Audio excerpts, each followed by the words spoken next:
어제 국회에서 상법 개정안이 통과됐습니다. 이어서 오늘 오후에는 이재명 정부 첫 추경이자 올해 두 번째 2차 추경안이 처리될 것으로 예상됩니다. 이 때문에 여야는 어젯밤 늦게까지 협상을 벌였는데요. 하지만 오늘 새벽 그 협상은 결국 결렬됐습니다. 오늘 오전 국민의힘은 특활비도 내로남불이라는 피켓을 놓고 민주당을 강하게 비판했습니다. 특활비 부분에 대해서는 사과를 해야 된다. 그렇게 하면 우리도 협상을 이어서 합의를 할 수 있도록 검토할 수 있다라고 했는데 특활비 문제가 나오면서 협상이 중단되고 민주당의 작태가 입으로는 대단한 명분을 붙이면서도 행동은 누가 볼까 눈치 보는 야바이꾼과 다를 것이 무엇입니까? 국무총리 인준 거부로 국정의 발목을 잡더니 이제는 민생의 발목을 잡고 있는 국민의힘의 행태가 참으로 아쉽습니다. 절박한 심정으로 국민의힘에 거듭 부탁합니다. 국민의 삶을 지키고 경제를 살리는데 지금이라도 추경안 처리에 동참해 주십시오. 그렇지 않으면 민주당은 민주적 절차에 따라 행동하겠습니다. 일단 추경안 협상 결렬에 대해서 민주당도 국민의힘도 서로 네 탓이다라고 공방을 벌이고 있습니다. 일단 국민의힘은 오늘 오후 본회의에 참석은 할 예정이지만 추경 표결에는 참여하지 않겠다는 입장을 정리한 것으로 알려지고 있습니다. 대통령실도 여야가 뜻을 합쳐주길 바란다는 입장을 밝혔습니다. 하지만 결국 민주당은 원한다면 주도적으로 단독 처리도 충분히 가능하잖아요. 지금 이제 말씀 중에 자꾸 이제 민주당이 단독 처리한다 그러는데 네. 현실은 국민의힘만 단독으로 이 추경안을 거부하고 있는 중이다 이런 말씀 드립니다. 네. 다른 야당들은 추경안 처리에 적극적으로 협력하고 있기 때문에 민주당이 단독적으로 처리하는 것이 아니라 국민의힘이 단독으로 지금 추경안에 발목을 잡고 있다 이런 말씀 드립니다. 그리고 지금 그 경제가 굉장히 어렵지 않습니까? 그 경제 성장률이 4분기 연속 0%대 성장이고 심지어는 지난 1분기에는 마이너스 성장을 했습니다. 그렇기 때문에 이재명 정부가 출범하자마자 보름 만에 추경안을 국회에 제출을 했고 또 대통령께서 직접 시정연설에 참석하셔서 이 추경안이 왜 필요한지 지금 민생 경제를 회복시키기 위한 마중물을 부어야 할 적기이기 때문에 경제는 타이밍이라는 말씀까지 하시면서 이 추경안에 대한 처리 협조를 당부했습니다. 그럼에도 불구하고 지금 국민의힘이 이렇게 목리를 부린 듯하게 민생의 발목을 잡고 또 이 경제 회복의 발목을 잡는 이런 모습을 보이는 것 매우 안타까운 일이다. 지금이라도 국민의힘에서 적극적으로 참여해 주시길 다시 한번 당부의 말씀 좀 드리고 싶습니다. 일단 목리 부린다고까지 표현을 해주셨는데 글쎄요. 추경안에 대한 필요성은 국민의힘도 지금 동의를 하고 있잖아요. 그런데 표결에 참여하지 않는다 그러면 국민들 보기에도 그래도 국민의힘이 좀 신경 써야 되지 않을까요? 그러니까 국민들께서 정확히 아셨으면 하는 부분은 첫째, 국민의힘은 추경을 반대한 적이 없습니다. 추경에 협조하고 있습니다. 둘째, 당초에 논란이 됐던 재난지원금, 이른바 소비 쿠폰에 대해서도 결국은 대승적 차원에서 국민의힘은 협조하고 있습니다. 그것을 반대하지 않습니다. 빼자고 하는 게 아닙니다. 다만 이 정치라는 게 기본적인 도의라는 게 있지 않습니까? 민주당이 야당인 시절에 바로 윤석열 대통령 당시에 그 대통령실 특활비 전액을 삭감했습니다. 그 이유는 무엇이냐? 특활비가 없어도 국정 얼마든지 할 수 있다는 게 그 이유였습니다. 자, 그런데 이번 추경안 편성하면서 계속 눈덩이 증액을 하는데요. 거기에다가 바로 이 대통령실 특활비를 교묘히 껴 넣은 겁니다. 자, 그렇다면 적어도 지금 국민의힘은요, 그 특활비 통과 못 시켜주겠다는 게 아닙니다. 특활비 필요합니다. 원래 했었어야 되는 겁니다. 그런데 지난 정부에서 야당일 당시에는 특활비를 다 삭감해놓고 이제 와서 슬그머니 증액하는 것에 대해서 적어도 국민들에게 도의적 차원에서 사과해라. 그리고 작년에 특활비 삭감했던 거 잘못했다는 걸 인정해라. 이 기본적인 것조차도 지금 민주당은 받아들일 수 없다라는 거예요. 이게 이제 민주당은 지금 자존심 싸움을 하고 있는 겁니다.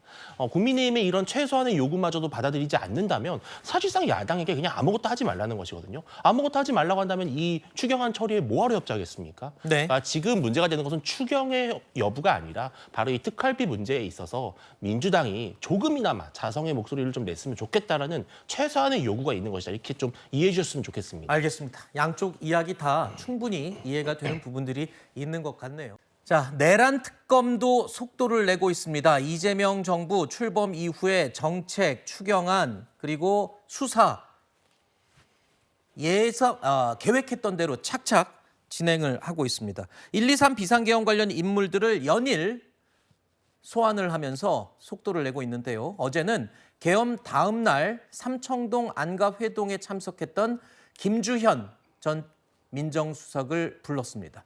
12시간 정도 조사를 진행했습니다. 아니, 오늘 어떤 혐의로 조사받으러 오셨습니까? 참고인신 분이세요? 사후 부서문건 작성 관련해서 윤 대통령 지시 받으신 적 있으십니까? 안가회동에서 비상계엄 이후에 사후 대책 논의하겠어요? 친목 모임이랑 안가에서 하시면 안 됐던 거 아닙니까? 회동이 끝나고 윤 전 대통령이랑 어떤 통화하신 건가요? 안가회동에서 사후 선포문 관련해서 얘기를 하신 건 아닌 거예요?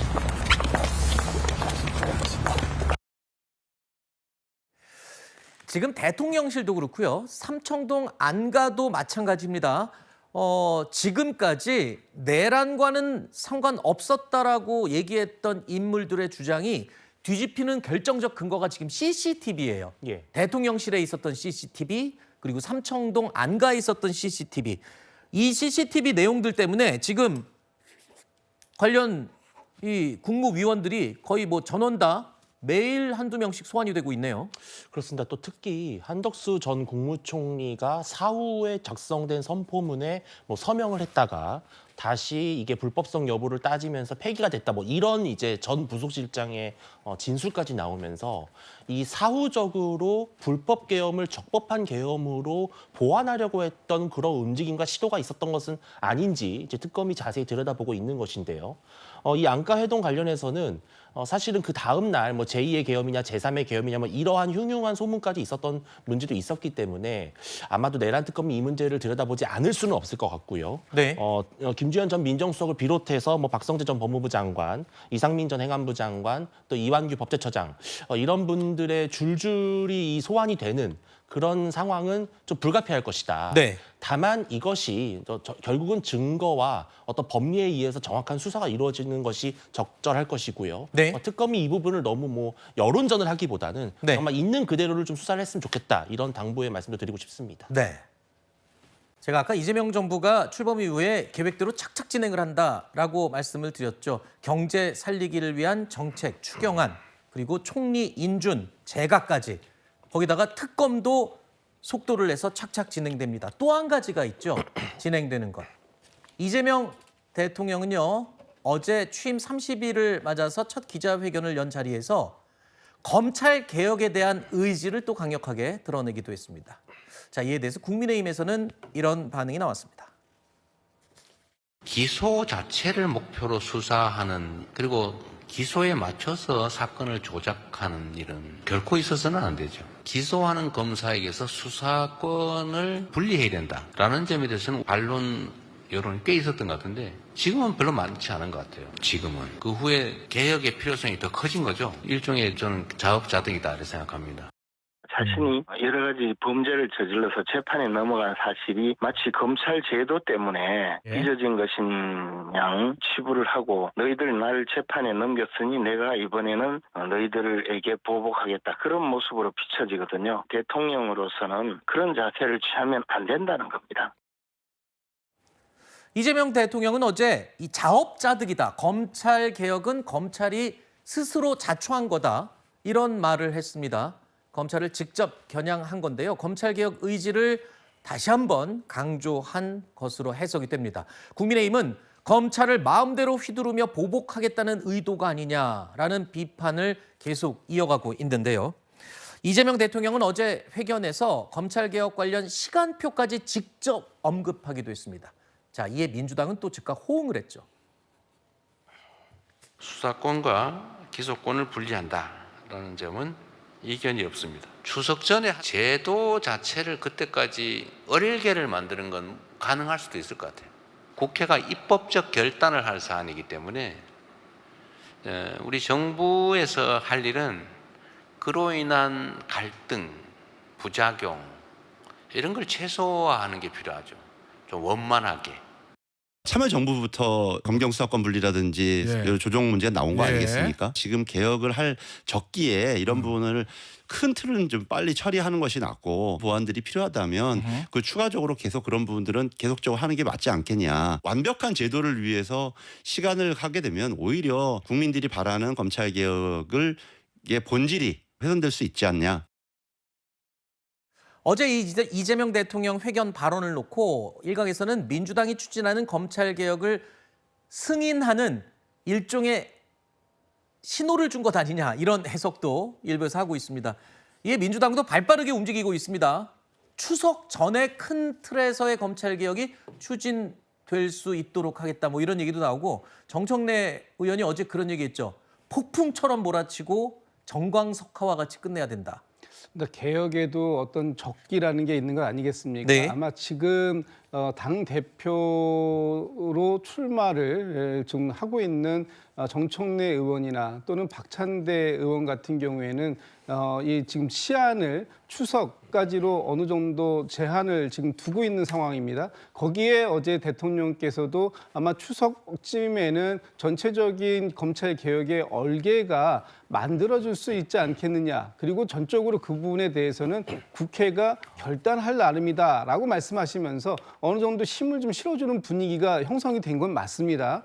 그런데 이제 앞으로 이 과정들을 직접적으로 그 진두지휘해 나가야 할 이 법무부 장관 그리고 또 민정수석 그리고 당에 또 연결되어 있는 법사위원들 이런 분들이 앞으로 어떤 그 스피드를 가지고 네. 방향성을 맞춰갈 것인가 하는 부분이 좀 남아있긴 한데 전체적으로 물살이 좀 빨리 흐르는 부분은 인정이 되는 것 같습니다. 알겠습니다. 뭐 국민의힘에서도 강하게 반발을 하고 있는 데다가 가장 중요한 건 검찰 내부의 반발이 아직 구체적으로 두드러진 건 없거든요. 그래서 검찰 내부 반발이 또 어떻게 이어질지도 하나의 변수가 될 수 있다는 점 생각하면서 지켜보도록 하겠습니다. 자, 그리고 앞서 검찰개혁 관련 속도 조절을 시사했던 정성호 법무부 장관. 그러니까 충분히 물어보고 야당과도 협조하고 일종의 시간 조절을 시사하는 멘트를 앞서 했었죠. 그런데 이 정성호 법무부 장관 후보자 어제 본회의장에서요. 검찰개혁 시기 하려면 신속히 선제적으로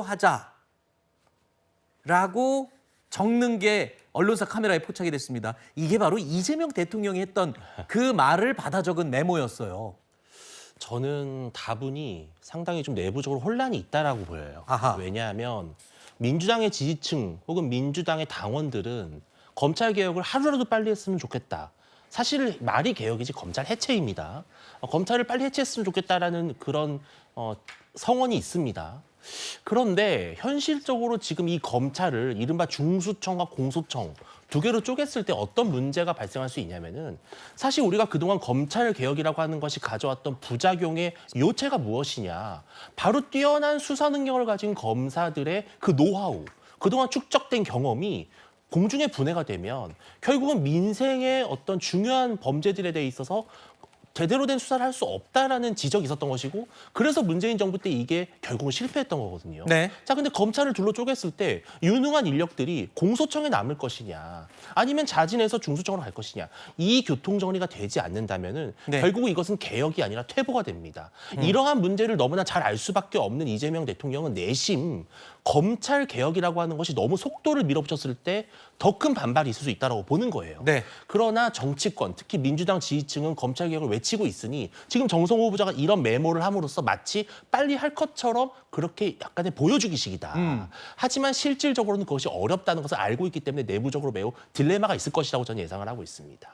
저런 국회 본회의장에서 언론사 카메라에 포착되는 문자 메시지나 수첩 메모 저 정도 다선 의원이면 모를 리가 없다면서요. 그것도 일종의 그렇고요. 네. 일부러 메시지를 알리기 위한 방법으로 많이 쓰인다면서요. 그러니까 뭐 슬쩍 휴대폰을 보는 과정에서 포착되는 거는 몰라도 지금 이런 경우는 상당히 좀 사실 나 찍어줘 하는 식의 메모였거든요. 네. 물론 저의 추측입니다만 알겠습니다. 다분히 좀 의도적으로 보입니다. 뭐 그것도 정치인들의 하나의 테크닉이고 기술이고 조용히 또 메시지를 알리는 것일 수도 있으니까요. 단정적으로 얘기한 건 아닙니다만 그렇게 얘기를 해봤습니다.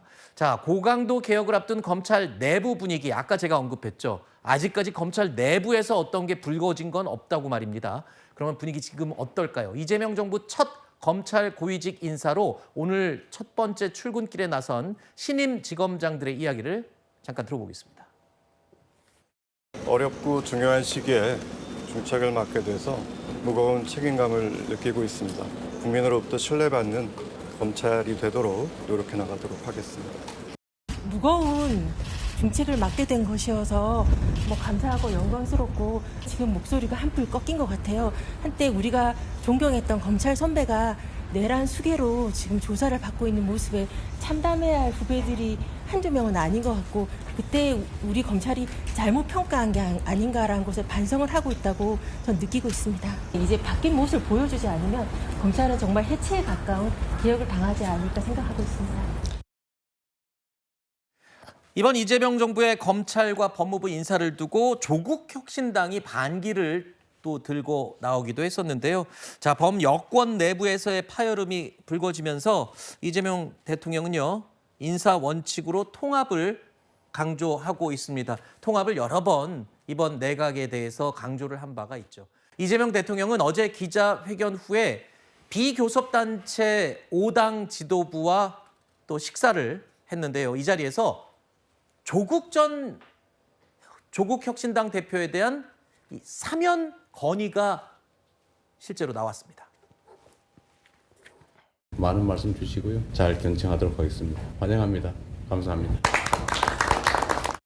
우리 건설 노동자와 화물 노동자뿐만 아니라 전 정권의 사법 피해자들이 무수히 많습니다. 검찰 정권의 가장 큰 희생자 중 하나는 잘 알다시피 조국 대표이기도 합니다. 8.15 대사면을 통해서 빠른 명예회복 조치가 이루어졌으면 하는 간절한 바람이 있습니다.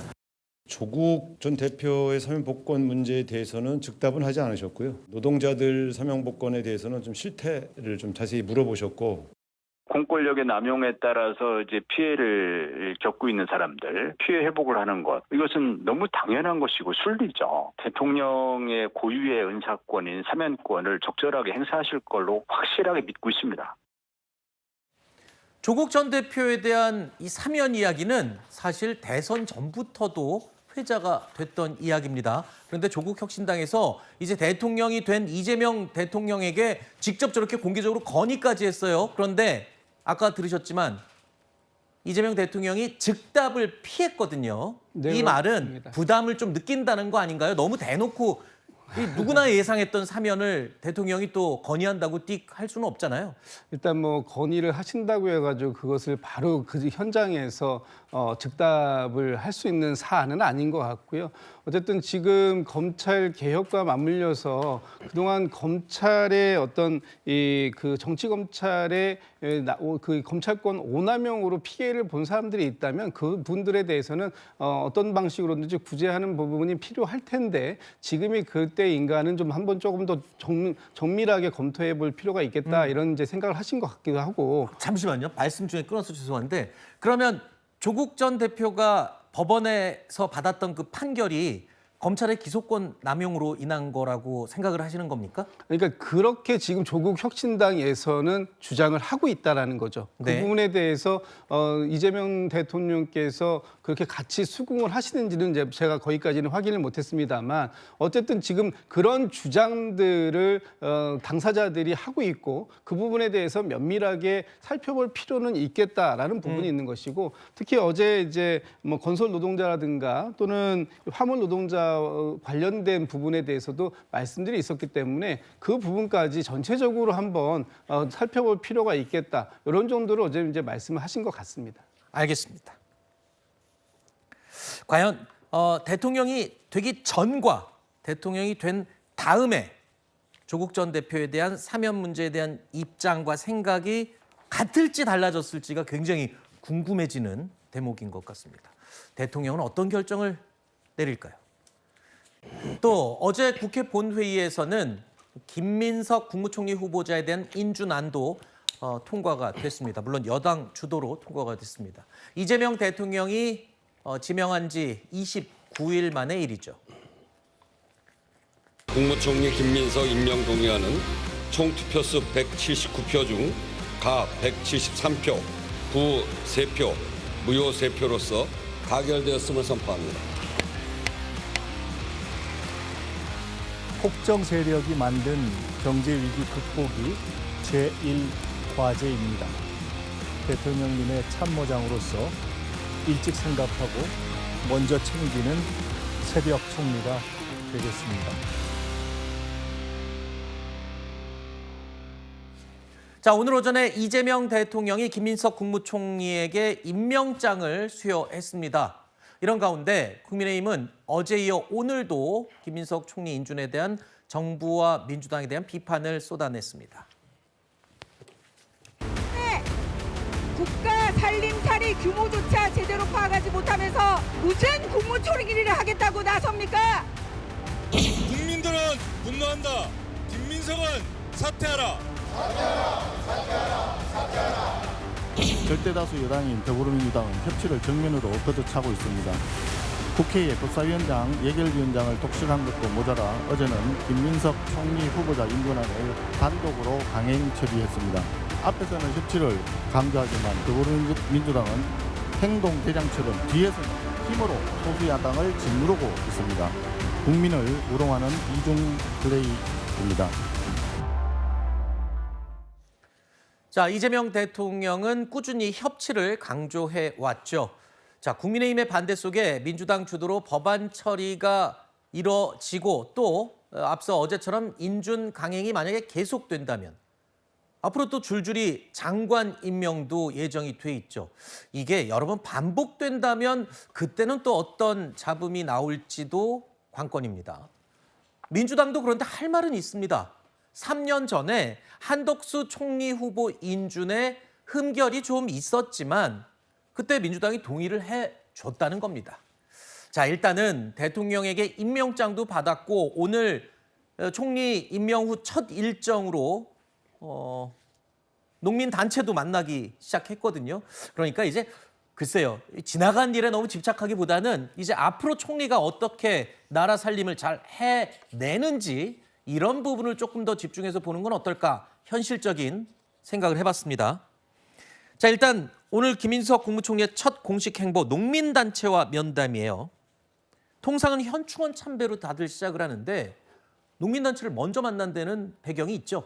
그만큼 현안 갈등 관계가 존재하는 곳에 총리가 현장에서 직접 조정하는 모습을 보이겠다. 그것이 가장 일하는 총리로서의 모습이 아닐까라고 생각한다는 것입니다.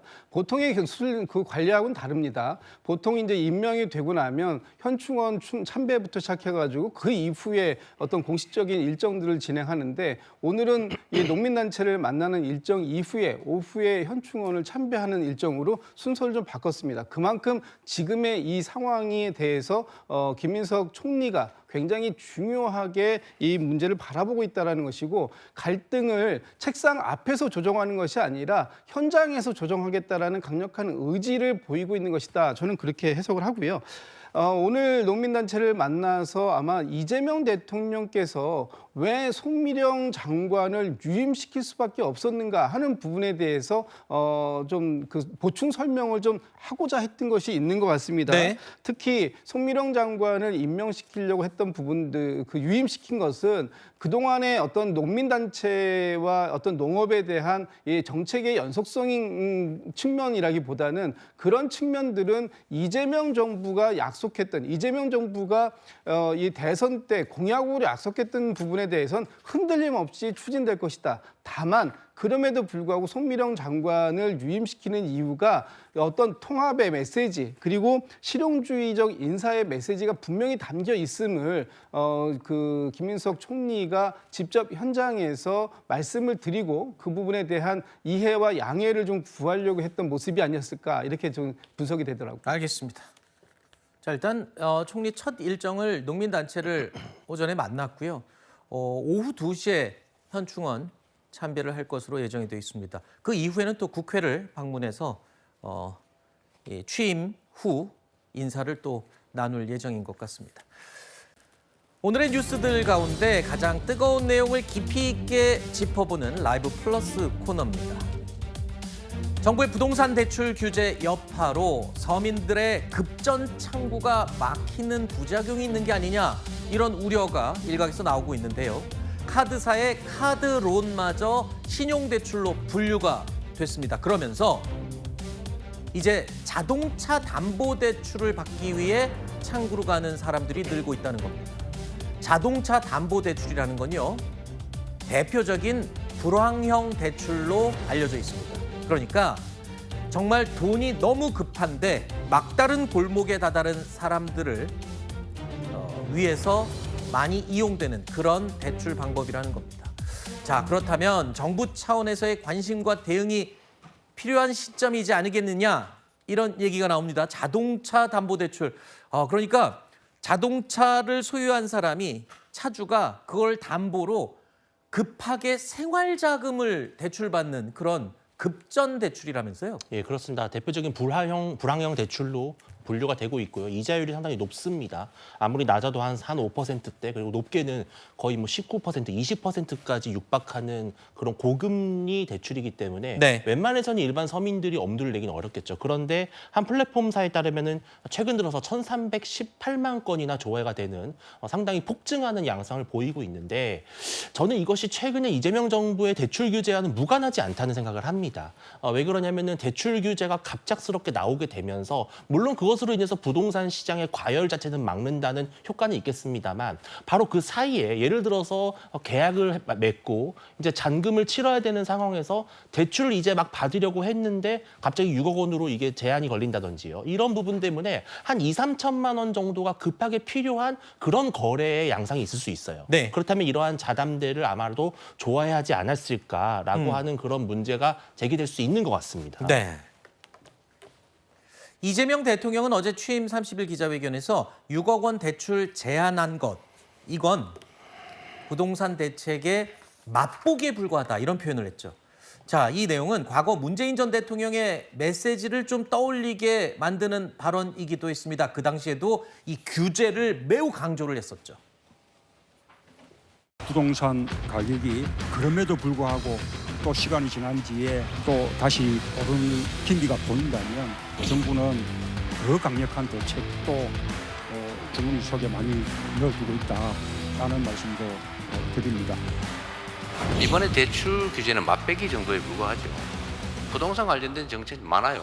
공급 대책도 기존 택지들 재활용이나 기존 부지를 활용하는 방법도 얼마든지 있습니다. 그런데 주장이 엇갈리죠. 집이 부족하니까 신도시 만들어서 계속 공급해야 된다. 그래서 지방 입장에서 보면 그거 소금물 계속 마시는 거 아니냐, 목마르다고. 자, 수요 억제책은 아직도 방법이 많이 남아있다. 이게 지금 이재명 대통령의 이야기입니다. 추가적인 부동산 규제를 예고한 것으로 시장은 지금 받아들였습니다.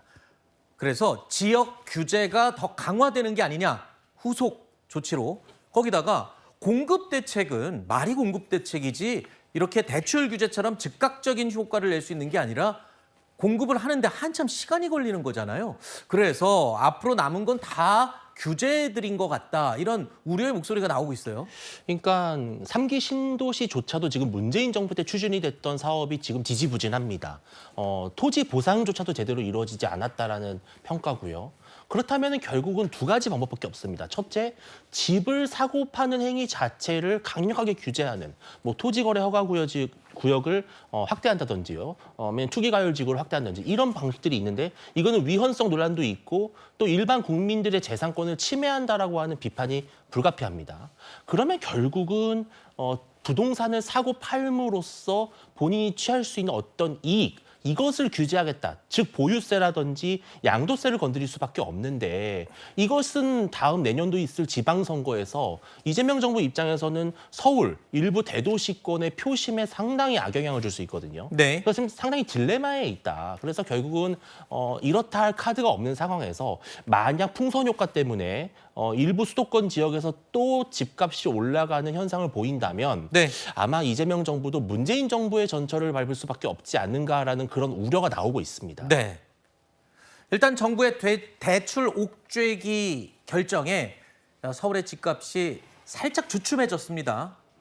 하지만 우려의 목소리도 많이 나왔죠. 서울과 경기 일부 지역에서는 이미 풍선 효과의 조짐이 나타나기 시작했다라는 시장 반응이 나오고 있습니다. 세금으로 집값을 잡지 않겠다던 이재명 대통령의 방침이 과연 유지될지도 관심이고요. 이러다가 결국엔 문재인 정부 때처럼 결국엔 또 잡지 못하고 급격하게 부동산 상승하는 효과가 나오지 않겠냐. 이런 내용들로 오늘 아침 조간신문들이 막 쏟아져 나왔습니다. 뭐 그렇게 우려하시는 분들도 일부 있을 수 있는데 지금 이재명 정부가 기존에 이 세금을 통제하는 방식으로 집값을 잡지 않겠다라고 얘기했던 그 기조는 뭐 여전히 유지가 일단 될 것 같고요. 그렇게 지난 정부와는 좀 다른 모습으로 가기 위해서 새로운 그 방식을 지금 구사하겠다라는 것이고 지금 이제 국정기획위원회나 민주당의 정책위 차원에서 필요하다면 신도시도 준비할 수 있다. 다만 지금 이미 기존에 준비되고 있었던 3기 신도시를 빠르게 진행시키고 지금 도심 안에 있는 재개발, 재건축의 토지들도 충분히 빠르게 활용할 수 있는 방법. 그것을 이제 빠르게 하려면은 이제 공공개발 방식으로 하는 것들이 필요한데 그런 쪽에다가 지금 방향을 맞추고 한번 보고 있다. 지금 이런 부분 아니겠습니까? 지금 당장의 대출 규제가 실수요자가 아니라 가수요, 특히 이게 투기성 가수요를 만들어내는 부분에 대한 1차적인 그 효과를 만들어내고 있는 것이기 때문에 이 부분에 대해서는 지금 일시적인 부분에 있어서 약간의 풍선 효과가 있을 수는 있습니다만 그게 전체적인 방향으로 가지 않도록 관리하겠다라는 의지는 분명해 보입니다. 자, 다음 소식입니다. 초상권 침해 문제로 소송을 제기한 스타의 이야기인데요. 어떤 스타인지 먼저 확인해 보시죠.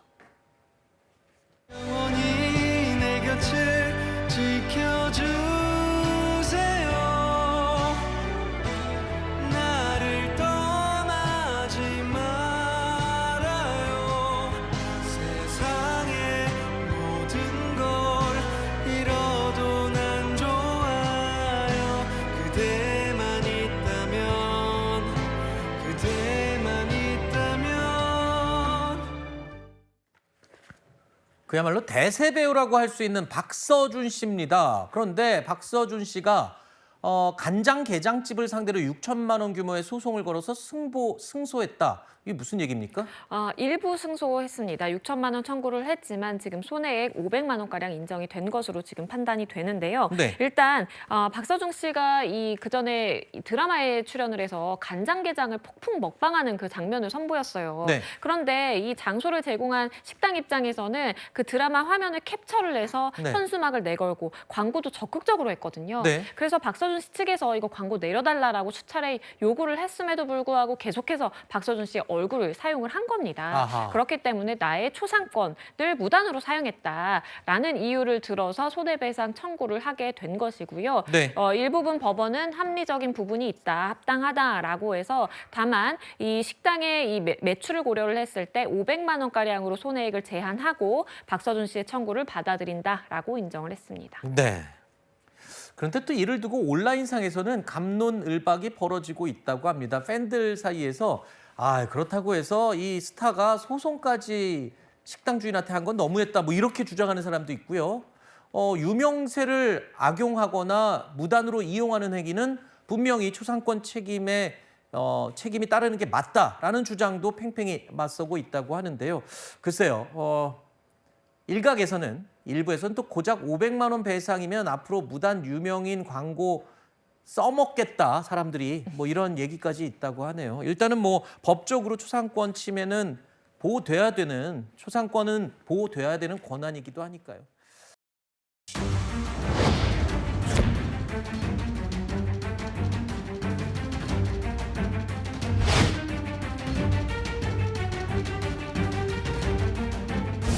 아기가 영양실조여가지고 숨을 못 쉬려고 그래서 저도 놀랐어요.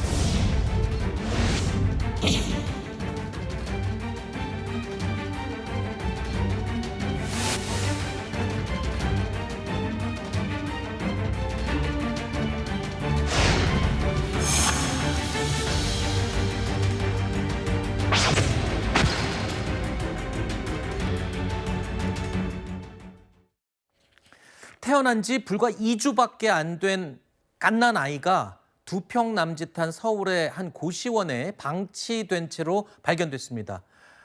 그런데 그 작은 아기가 영양실조 상태였다는 겁니다. 구급대가 이를 확인하고 병원으로 진료를 받으러 갔는데 여러 곳을 전전하면서 진료를 거절당했던 것으로 또 알려져서 더 안타까움을 키우고 있습니다. 그런데 엄마가 누굽니까 도대체?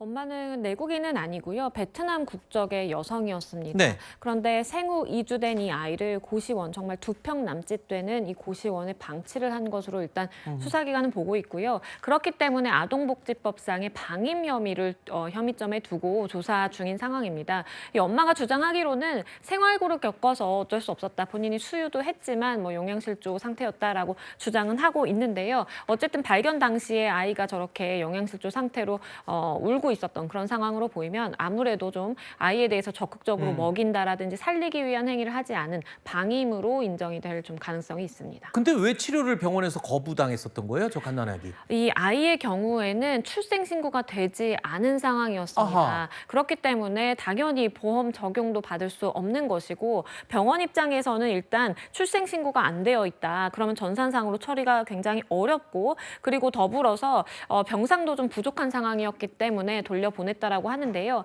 아이가 발견된 곳이 성수동이었는데 결국에는 10km 이상 떨어진 서울대병원으로 갈 수밖에 없었습니다. 그래도 그나마 서울대병원에서는 받아줬군요. 치료를 해줬군요. 알겠습니다. 또 외국인의 경우에는 이 출생신고가 의무사항이 아니기 때문에 이런 경우가 사각지대가 될 수 있다는 겁니다. 이런 부분도 법적인 좀 안전망이 확보돼야 하는 게 아닌가 생각이 듭니다. 다음 사건입니다. 요즘 비슷한 소식을 저희가 자주 전해드리게 되는데요. 새벽 시간 경기 가평으로 가보겠습니다. 금은방 앞에 모자를 쓴 남성이 나타납니다. 갑자기 망치로 유리문을 부숴버리고 매장으로 들어가는데요. 귀금속 진열대 역시 마구 부숴버리고 준비해온 가방에 목걸이와 반지할 것 없이 싹 쓸어 담습니다. 이 남성이 침입해서 물건을 모두 챙겨 나설 때까지 걸린 시간 불과 20초밖에 안 걸렸습니다. 공범이 준비해온 렌터카를 타고 달아났는데요. 하지만 7시간 만에 경찰에 체포됐습니다. 유리 줄이면 다 부셔지고 안에 유리 진열장 유리창도 다 파손되고 처참했죠. 가슴이 무너져 내리는 것 같아요. 사람이 무서워요. 일단은 그 사람이 석방됐다면 또 여기로 와볼 수도 있는 거고 그럼 제가 어떻게 길을 다니겠어요. 솜씨가 한두 번 해본 솜씨가 아니에요. 20초 만에 저걸 싹쓸이 해갖고 얼마 전에 똑같은 방법으로 들어와서 명품 시계만 5개 딱 집어간 도둑도 있었거든요. 그렇죠. 수법이 굉장히 비슷한데 일단은 결국엔 잡혔죠, 저 사람은. 결국에는 7시간 만에 체포가 된 상황입니다. 경찰은 이들 남성들에 대해서 그러니까 함께 절도를 한 것이기 때문에 이 특수절도 혐의를 적용을 해서 구속영장을 신청을 했어요. 그런데 검찰은 지금 반려를 해서 이 범인들의 경우에는 지금 풀려난 상황이고요. 불구속 상태로 추가 조사를 진행하게 될 예정인데 구속이 되지 않고 불구속 상태로 조사를 받다 보니까 이 귀금속 이 사장님 입장에서는 어딜 나가기가 두렵다. 그리고 저기 영업을 하러 다시 찾아야 되는데 혹시나 다시 올까 봐 너무 무섭다라는 이야기를 하고 있습니다. 혹시라도 보복을 당하거나 할까 봐 겁이 나는 상황이 충분히 이해가 되는 그런 상황입니다. 자, 다음 사건 하나 더 살펴보도록 하겠습니다. 단일 금융사 횡령 사건 가운데 역대 최대 규모의 액수를 빼돌린 이 혐의를 받는 사건이 있죠. BNK 경남은행 전직 간부 사건입니다. 횡령액이 무려 3천억여 원이었는데요. 결말은 징역 35년이라고요. 맞습니다. 징역 35년 확정이 됐고요. 가족들까지 가담을 했기 때문에 가족도 역시 다 실형 선고를 받았습니다. 네. 이 직원의 경우에는요. BNK 경남은행 소속인데 무려 2008년부터 2022년 사이에 2,988억 원을 빼돌린 혐의예요. 이건 단일 금융사 횡령 중에 역대 최대 규모라고 볼 수 있겠고요. 이 돈으로 정말 호화 생활을 했습니다. 부동산도 여러 채 구매를 하고 고급 골프 회원권을 사고 그리고 월 한 7천만 원가량을 그냥 생활비로 썼다라고 있다고 합니다. 결국 드러나서 징역 35년형에 처해지게 됐는데 실제 횡령한 금액은 저렇게 막대하지만 이걸 돌려막기 수법으로 관리를 했다라고 해요. 그러다 보니까 실제 이득액의 경우에는 한 수백억 원 가량으로 책정이 됐다고 합니다. 네. 검찰이 덮쳤더니 이 오피스텔에 1kg짜리 골드바가 101개가 나왔고요. 현금이 45억 원, 미화 5만 달러 등 147억 원의 금품이 오피스텔에서만 쏟아져 나왔다고 합니다. 온 가족이 가담해서 이 또 도주를 돕고 돈을 숨기는데 일조를 했다고 하는데 이들도 지금 다 법적인 처벌을 받게 됐다는 겁니다. 다음 소식입니다. 인천시가 전국 최초로 반값 택배 정책을 시행하고 있습니다. 자, 소상공인이 보내는 택배비의 절반을 지원해 주는 건데요. 계약업체가 6,000개를 돌파하는 등 호응을 아주 뜨겁게 얻고 있다고 합니다. 조현진 기자입니다. 콜롬비아산 커피 원두를 200도 넘는 열에 볶습니다. 꼼꼼하게 선별된 원두를 포장지에 나눠 담습니다.